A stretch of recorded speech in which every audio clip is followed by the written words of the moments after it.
Hey guys, welcome back to the channel. This is part 17 of What If Naruto Became a Green Lantern. If you guys enjoyed this What If and want to see part 18 of it, comment down below and let me know. Check out my new videos of My Hero Academia What Ifs in my second channel and give it some love as well. Link is in the description. And go ahead and check out other What Ifs in the channel. Before we start, please do support for more awesome content. Don't forget to subscribe and leave a like, and also share this video with your friends. So let's start this video. Dinah continued to press her attack, doing her best to try and breach Naruto's defenses. He in turn was deflecting, blocking and dodging every one of her attacks, then moved to counter as he blocked a right fist from her, spun, and hit her with a backhand to the face. Before he could press the attack, she twisted with the momentum, and used a spinning back kick to his jaw, sending him back. The two went back to their fighting stances, with Dinah breathing heavily, but her opponent still seemed as fresh as ever, despite the sweat on his brow. Calder, Robin, and Wally stood watching the two combatants as they sparred against each other. "Are you still certain of Dinah's victory?" the Atlantean asked Robin. "Hey, she's right up there with Batman in terms of fighting skill. She can still win this," he said, though in a tone that suggested that he wasn't all that sure of his prediction.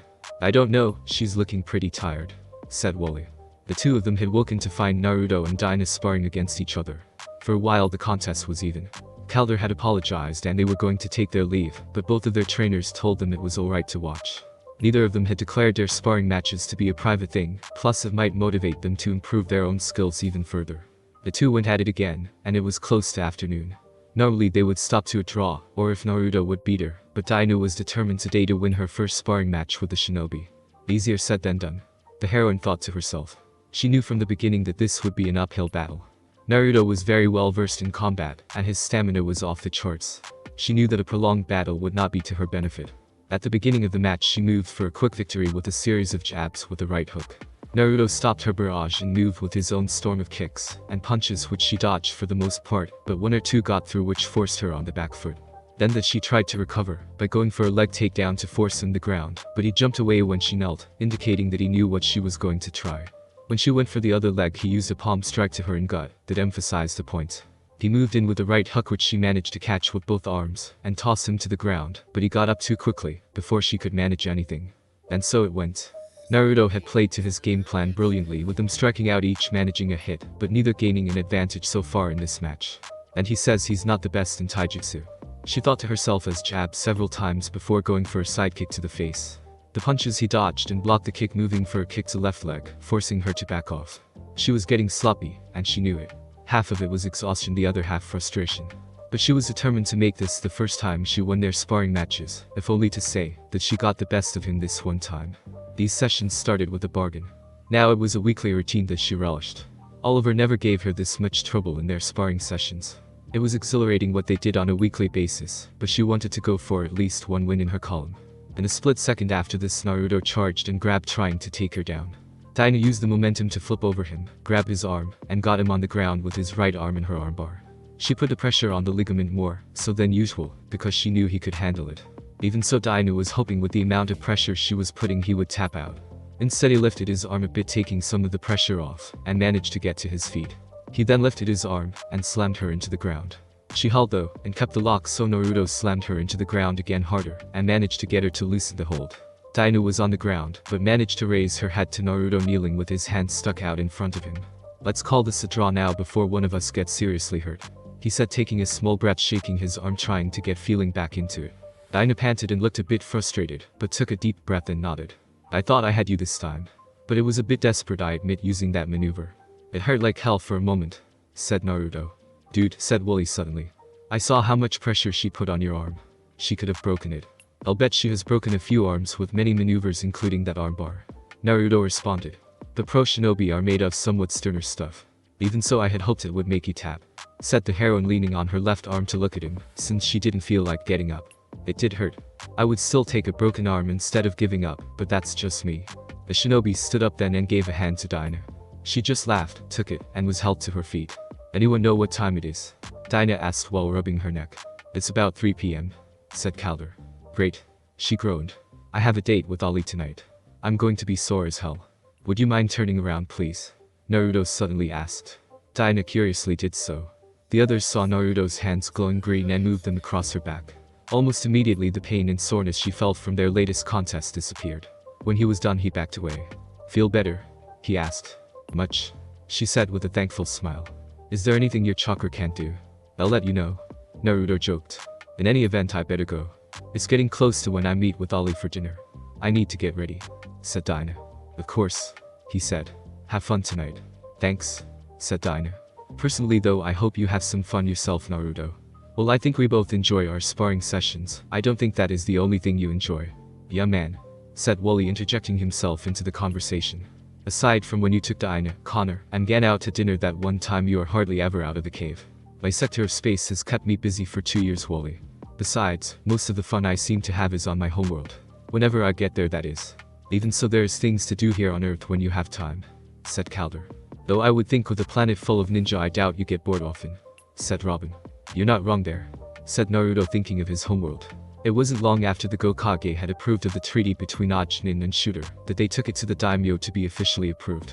Well, they had reservations of making such a treaty with another race, but ultimately had decided the benefits far outweighed the worry. The Hokage reminded them that it was only a matter of time before other races became more aware of their world, especially after Naruto had gained the title of the hero of the Batrashian Blitz. That, along with his deeds, made them even wonder why it had taken as long as it did for another race from their sector to approach them.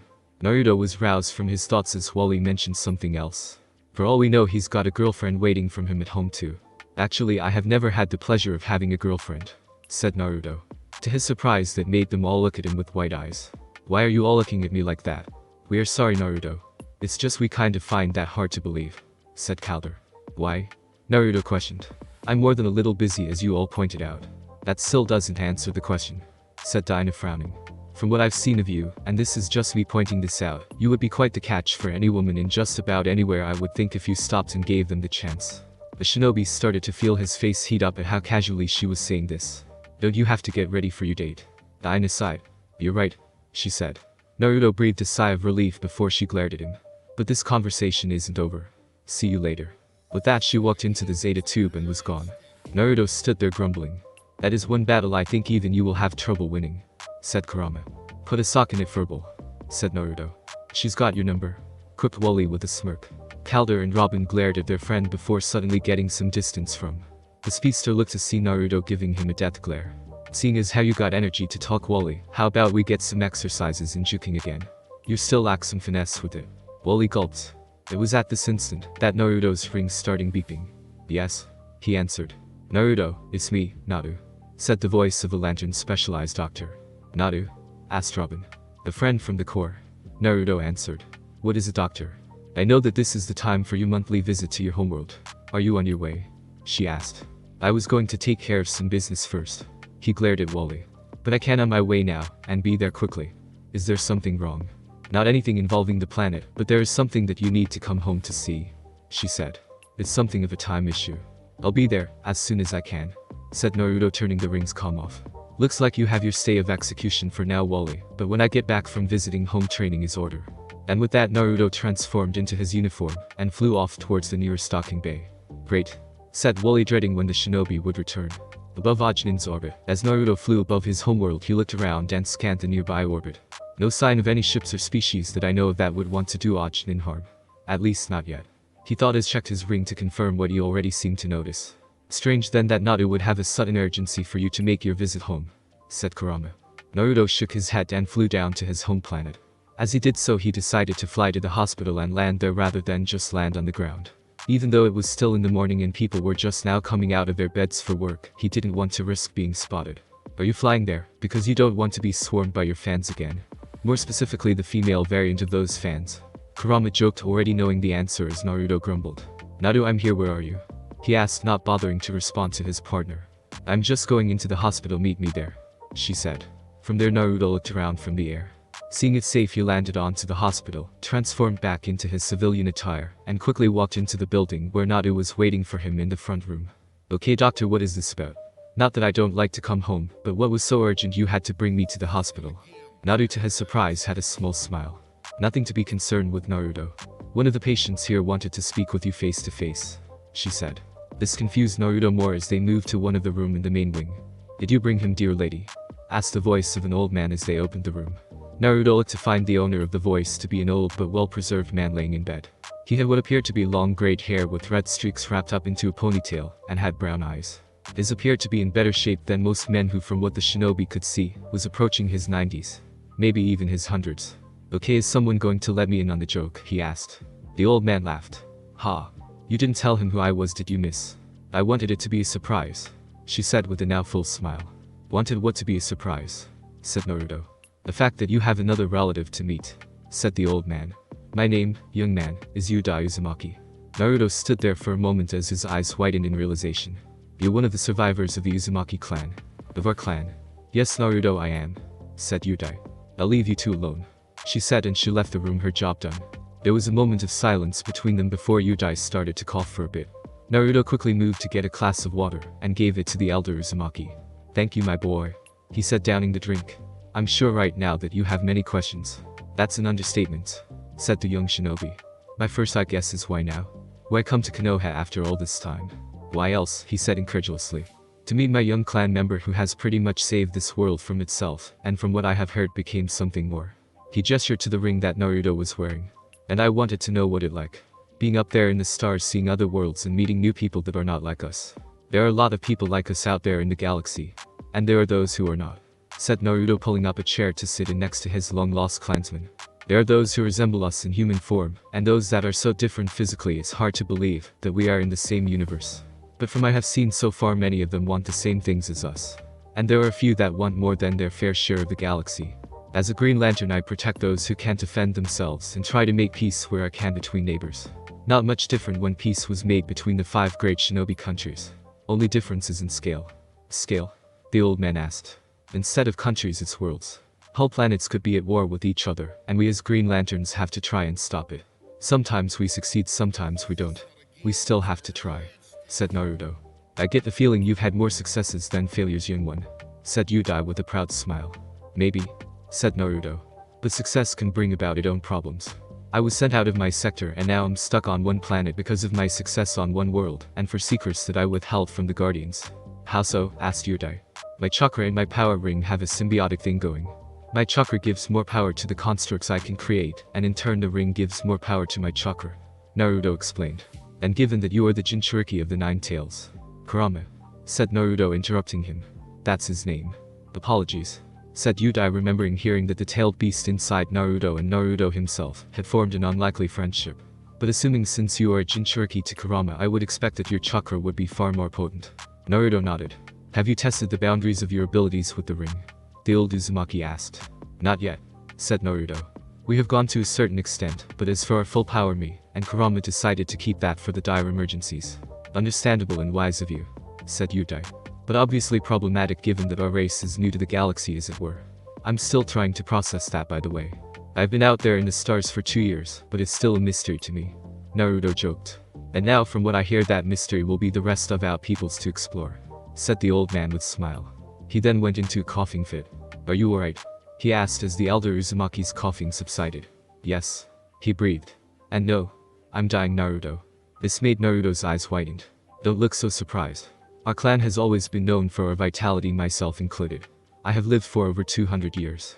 I saw the violence of the Warring Clan's era and the formation of the elemental nations. I saw our clan fall and scatter to the winds. Finally, I saw the chaos of the 4th Great Ninja War and the new peaceful age our world has finally arrived at. Yet I am not immortal. Twilight is upon me, and soon night will fall, said Yudai. But we've only just met, said Naruto, seeing how unfair the situation was it seemed. Yudai placed a comforting hand on his shoulder. I still have some time left. According to your Dr. Nadu, was it despite my long years I am in relative good health. A year or so before old age finally catches me is what she estimated. Time enough for us to talk when we can, said Yudai. Naruto nodded and despite himself smiled at his long-lost relative. It was then that the door opened and Nadu entered. I'm sorry to interrupt, guys, but I heard coughing and wanted to check in on you, Mr. Uzumaki. Please, it's Yudai, young lady, said the elder Uzumaki. And it was just a coughing fit. Nothing some water and rest can't handle. That's good to know, said Nadu, who then turned to Naruto. Naruto, I should let you know that the Hokage wished to talk with you at your leisure. Something wrong? Naruto asked. No, but I get the feeling that whatever it is has to do with Ajnin going out into the universe.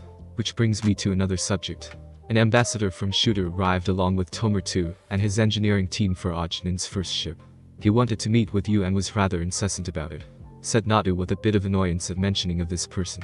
Naruto sighed. I will return to talk more with you, Yudai, said Naruto. I look forward to it, he said.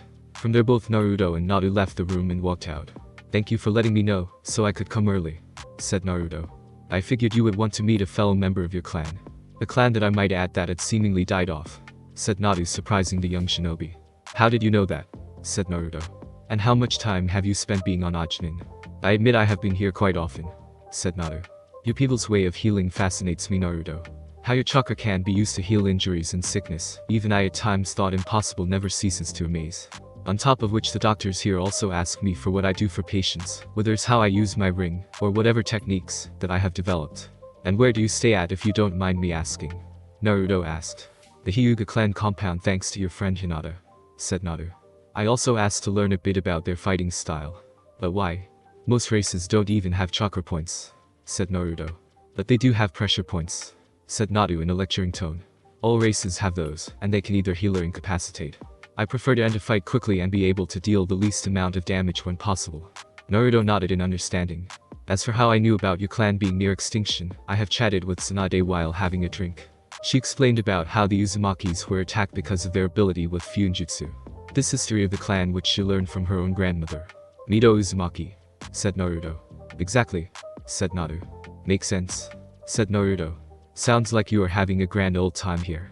Like I said, whenever I can. The council for the most don't seem to like it, but my time is my own unless there's an emergency, said Naru. In any case, I'd better see to the Shidarian ambassador that came by. Where is he? Asked Naruto. In a new location, if you can believe it. Thanks to the Hokage, the Shidarians actually managed to build a new engineering research center here.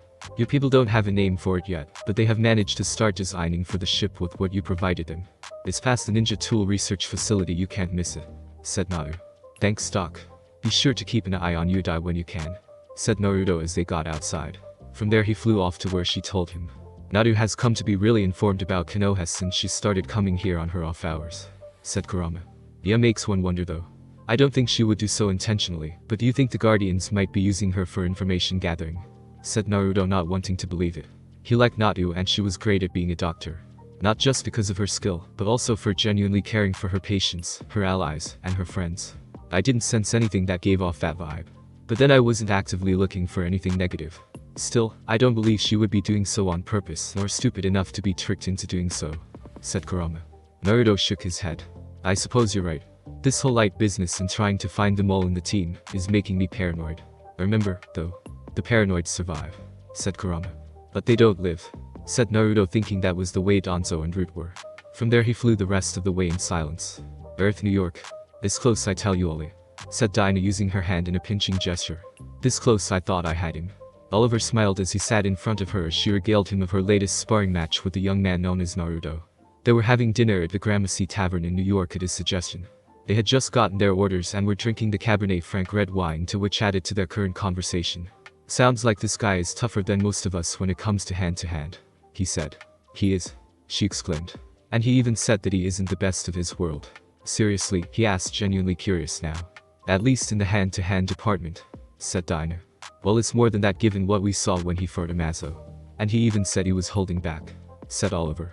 It was then that Dinah noticed they were talking shop again. I'm sorry, she said. Here we are on a romantic date, and we are talking about work. He held her hand and kissed it. It's how we met, pretty bird, he said. I'm glad though that you found another punching bag instead of me. Yeah, except he can punch back. She joked, remembering their first sparring session and how she led the Emerald Archer into thinking he was winning before trouncing him. How about what you guys have done with the rest of team? He asked. Progress is going quickly. They're eager to learn. I especially like how Wooly is going with his juking and learning to better utilize his speed. Whatever Naruto said to him must have stuck, she said. And your influence as well, I'm guessing. You both are good for them, Oliver encouraged. Dinah just shook her head. I think that's enough shop talk. He agreed as their main courses came to their table. The two were having a good time. They had just left the restaurant when Oliver got a call from his cell phone.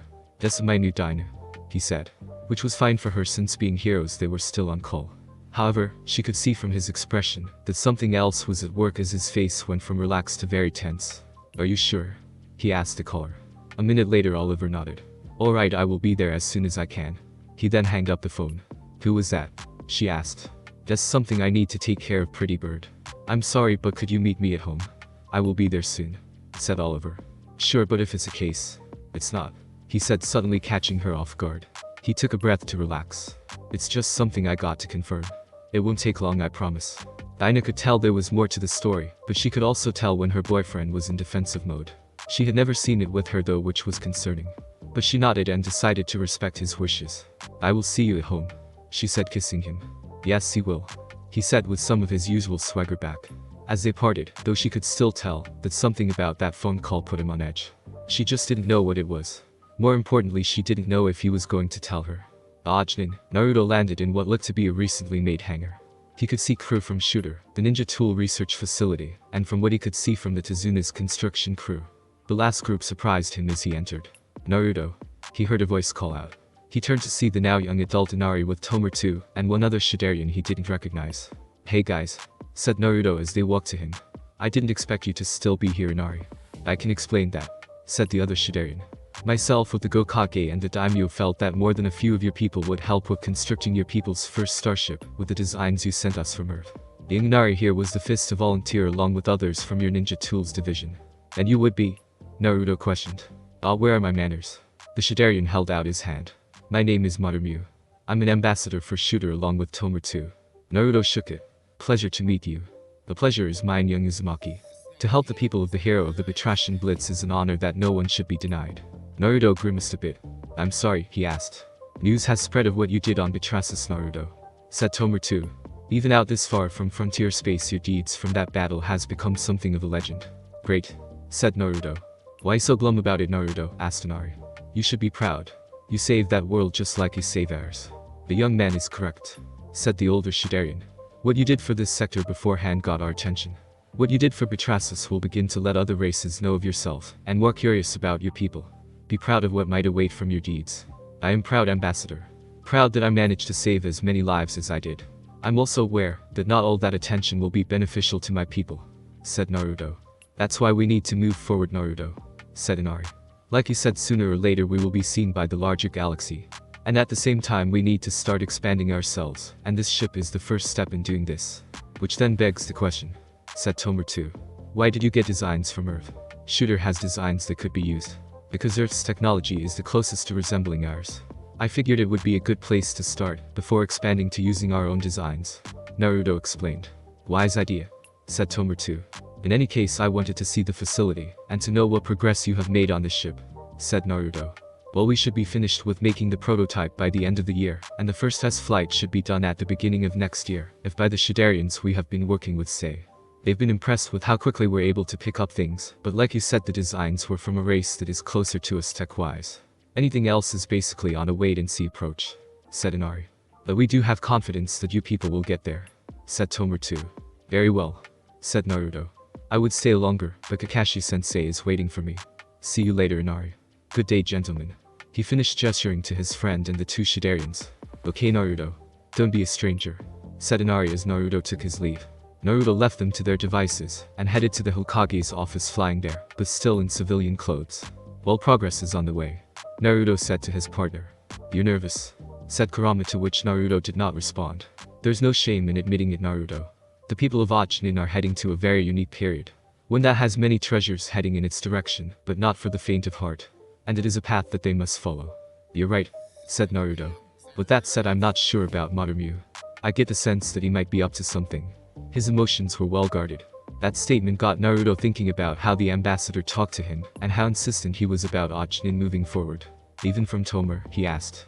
Yeah, said Kurama. Well, that is something we should keep an eye on, said Naruto as floated in front of one of the windows of the Hokage's office. Seeing Kakashi working on his laptop, he knocked on the window. With a jump, his old sensei turned to see him, and Naruto could see him take a breath as he opened the window. Would it kill you to use the front entrance? He questioned. This is faster, said Naruto, floating himself in. The Hokage just smiled under his mask. It's good to see you, Naruto, said Kakashi. Good to see you too, Lord Hokage, said Naruto, bowing to him in a flourishing manner. Please don't. A year has passed and I'm still having trouble with being called that, said Kakashi, gesturing to the chair in front of the table. So what can I help you with, Kakashi-sensei? Well, as you know, we are in the process of moving to the stars eventually. But from what I understand, you are training your team as I once trained ours, said Kakashi, stating the obvious. Yes. What is your point? Naruto asked. My point is, would you mind adding someone else to help train them? Asked Kakashi. That part caught Naruto by surprise. No, but why would you want an instructor from this world to help me train the team? Naruto asked. One thing that Tomer has told us that all worlds have in common is trade. Resources of just about any kind. What is one of ours besides what we have on our planet that most could probably get? Combat, said Naruto, answering the Hokage's question. Exactly. On top of that, we can see what other martial arts styles there besides our own. In case of the event we need to fight. Not to say that is our only option, just the last one, said Kakashi. In addition, we can show off a bit what we can do. So in other words, a cultural exchange of sorts, said Naruto. Kakashi nodded. Who did you have in mind? Asked Naruto, already running the list of people that could assist him in Dinah. We are talking about taijutsu, are we not? Kakashi asked. Naruto frowned as his old sensei knew that. It was then that the possibilities came down to one. He can be a bit weird though, said Naruto with a small smile.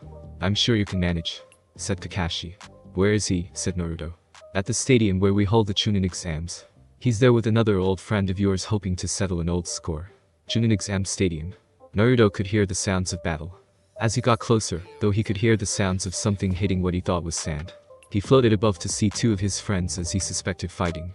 One was Gaara of the Sand, and the other was Rock Lee. He could also see that they had an audience with Shikamaru and Temari present in the stands. Gaara was usually the calmest face on the battlefield as far as Naruto was concerned, but today he was more than a little frightened. Reason being was his opponent going so fast that he could not see him, except for like a green blur. Must have gone to the 7th inner gate to move this fast. Especially since Gaara is more powerful than the last time they fought, said Naruto, floating down to where Shikamaru and Temari were, shocking both of them. Damn it, Naruto, don't just float down so quiet like that, said Temari. I've got enough to worry about with Gaara facing Lee without just suddenly appearing. Calm down, I'm sorry, said Naruto, putting his hands up in a placating manner. So what are you doing here, Shikamaru? Your shadow possession jutsu can't stop Lee's strength. I'm here for moral support for my girlfriend, replied Shika. Despite the situation, Temari had a small smile from that before the arena shook. The three looked to see Gaara just seemingly cover himself in a bowl of hardened sand. Almost like an inversion of Shikaku's shield given the shield-like form on the front of it. Before the sand covered him, Naruto could see the shell of sand armor that always seemed to be Gaara cracked and broken in more than a few places. Lee on the other end of the shield was glowing green, face red, his eyes white as punch through the barrier inch by inch, getting close to the main core. Let me guess, this was Lee's idea, said Naruto, looking to intervene if things got out of control, which with Lee was a possibility. Yeah, he kept insisting upon this rematch. Said it would only be a friendly sparring session, he said. I kept saying Gaara would not be interested, but then he got him alone, and my brother, being such a polite fellow, agreed to the idea, said Temari. The crack they heard took them back to the battle. Or more accurately, a sand as Lee busts through the sand barrier that encases Gaara, smashing him in the face. The sound of the attack echoing through the arena as the Hokage is on the ground, not quite unconscious, but definitely exhausted, bleeding from the mouth. Lee then powered down and saw that he was almost, if not the same condition, except for the fact that he was still standing. Gai-sensei, he yelled into the air. Your training has finally allowed me to redeem myself. He then looked down to Gaara and managed to calm himself down. Thank you for this chance, Gaara. You have proven to be a most formidable opponent. Yes. Now can you please not try to kill the Hokage? Or yourself for that matter. We don't need a war again after years of peace, said Naruto in a light tone, but still some concern with Temari and Shikamaru helping her brother up. It's alright, Naruto, said Gaara. Lee has been asking for this rematch for some time. I figured it would be best to get it out of his system. Yes, and again it is much appreciated, said Lee. But what brings you here, Naruto? You actually, said the Lantern. Kakashi-sensei wants to begin a cultural exchange with other worlds. More specifically in this case the planet Earth for starters, and you've been picked as the first exchange student, I guess. Good idea, but Wally, said Shikamaru. This is to be a martial arts kind of exchange. One that Lee is obviously well apt in. We can learn about different martial arts styles, with Earth being a good first place to begin this kind of cultural exchange, with us learning from them, and they learning something from us, said Naruto. Spoken like a true diplomat, said Temari. Naruto turned to Lee. So Lee, are you interested in? Yes, said Lee, jumping into the air exceedingly before winced, and grasped his side from the injuries. When do I leave? I will come and pick you up when you've been looked at by Naruto. And when your injuries have healed, obviously, said Naruto. Lee then straightened up at the mention of the doctor's name. Lady Naruto is the one who will examine me, he asked in a quiet voice. You're damn right I am, screamed the voice of Naruto as she landed in front of the group with a thud, glaring at Lee and Gaara, but keeping her attention on Lee. You? She pointed at Gaara. Are lucky you one of the leaders of your people. Lady Naruto, I can explain, said Lee while wincing at the pain he was suffering now that the boost of power from the seventh seal of the Hidden Lotus had faded and the long-known suffering of his body being pushed so far began. Save Lee, she said, surprising Naruto that she was on first-name basis with his friend. Wonder how many times she's had to patch him after training sessions, asked Kurama. Judging by her glare more than once, Naruto responded. You two know each other? He decided to ask. This one was coming back from one of his training sessions in one of the worst states of physical exhaustion and abuse I have ever seen. So I decided to help with healing him. Thank whatever god you people worship that your healing techniques are some of the best I've seen, which helped me with his recovery. And now here we are again with you being in the worst state yet. I had to push myself, though, to get through Gaara's defenses, and this was the only to do so. Lee tried to explain. My lady. Save it, she said.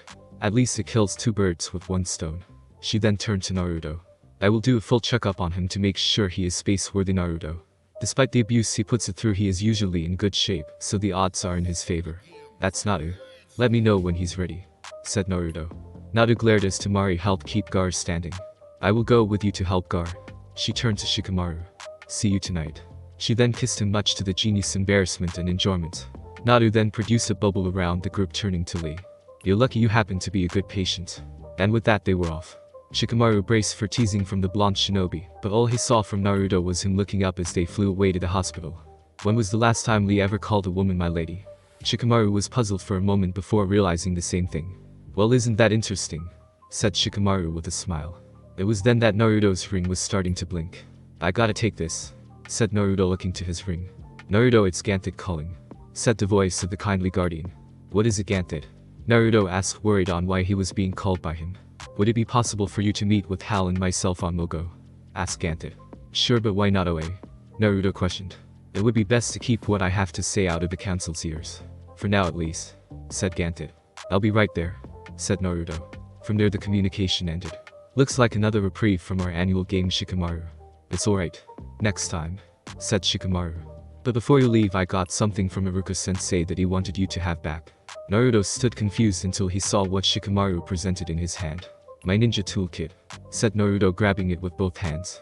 Not that I don't appreciate the sentiment, but my ring kinda covers me in weapons, Shikamaru. Weapons, yes.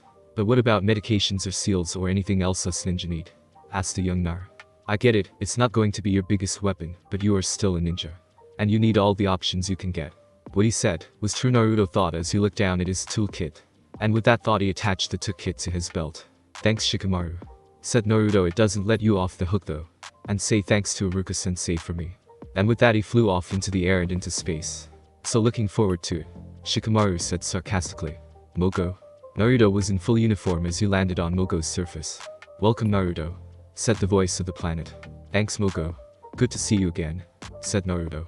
Immediately following him, saying that he saw Ganthet and Hal Jordan float down to him. Hey kid, how's it going? Said Hal. Fine so far, said Naruto. Could we get into why you wanted to meet with me on Mogo instead of on OA? Figured it would be kinda obvious since the Betrashian Blitz that you needed to be away from OA, said Hal. The council has been more than a little interested as to how you managed to get there so fast, and how you took the whole battalion of them, along with 2 yellow lanterns. Hence the need to move you from OA as soon as possible, my boy, said Ganthet. Unfortunately, that might not be enough. What do you mean? Asked Naruto. Despite assurances, the council is still investigating what happened during the Blitz. And I fear sooner or later they will learn out about your chakra network, and more about your own personal abilities, said Ganthet. Naruto knew with the added emphasis that Ganthet put into his voice he was trying to subtly tell him about them finding out about Kurama, and that he is a Jinchuriki. With that, another question he needed to ask. Why did you really send me to Earth? Hal and Ganthet looked at each other. To be honest, kid, from my own, and several others' experiences, we don't exactly trust the council aside from Ganthet and Sade. For my own part, I don't always want the council to be involved with every decision that I make, said Hal. Makes sense. From what I gather, it seems almost as if the Guardians, with their lack of emotion, either don't care, have their own agenda, or a combination of the two, said Naruto. Hence the reason we sent you to Earth. A planet containing some of the most powerful beings that even we the Guardians have ever seen. A place that could shield you if need be, and if worse came worse, be at your side, said Ganthet. So you wanted me to make allies then? Said Naruto, to which Ganthet nodded. No offense, Ganthet, but the way you are talking makes me think you want me to prepare for war. Against your own kind. That isn't like you. I don't want a war, Naruto. That's the last thing I want. But if such a day comes, I feel better with you gathering your allies on Earth. As Hal said, there are those among the court that have been suspicious of the council with reason after Scar's betrayal. At the same time, there are those among the court that still believe in what it stands for, and that the Guardian Council still upholds this. And concept that I fear might be vanishing or has vanished with the passage of time since we first founded the Green Lantern Corps millennia ago. Ganthet explained. I have to agree with Ganthet here, kid, said Kurama. Fact is, we need to be prepared, as such a time comes, when the council might try to dissect you to ascertain your abilities. Much as Naruto loathed to admit it, they were right. It was at this juncture that Hal touched his earpiece, and Naruto could see his eyes whiten under his mask. What is it? Naruto asked. We need to get back to Earth now. Mount Justice fell under attack. Thanks for listening. I do hope you enjoyed. If you want a next part of this video, like, subscribe, and comment down below, and turn on that bell notification, and also check out the other videos that I have created, and enjoy. See you in the next video. Peace.